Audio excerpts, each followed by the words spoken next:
Podwane motende kod weche mag pio oula nyako Ramogi koth mare El Nino mamedo burore gwenge mopogore opogore pacho ka. Jagoro mongiro ni migao mar arita Dr. Raymond Omolo makochung' motegno ni sirkal timo duto manyalore mar geng'o midhiero ma ikelo kod koth mapek mamedo chwe pacho ka.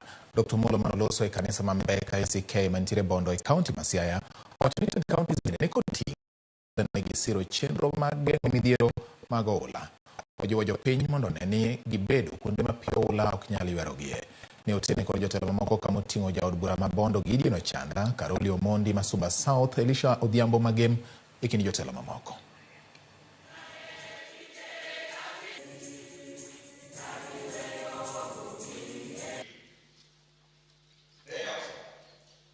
So that you may become we are experiencing more than average rainfall, what we are calling the El Nino phenomena. And a lot of our people are in distress. As we do that work, we want to appeal to Kenyans, particularly those who live in the lowlands, that you listen to our government officers.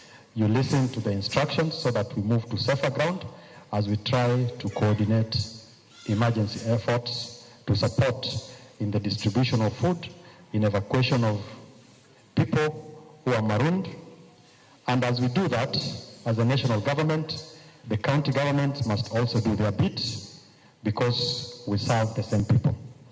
And well-wishers and partners and non-state actors, we are also calling upon you to work together with us. When you're doing budget, all governors factor money for disasters. So it's not the government who gives them. In fact, the government appropriates the money to the county commissioners, and that is what the PS does. So the governors need to do their bit, the government does their bit, so that this country is rescued from El Nino.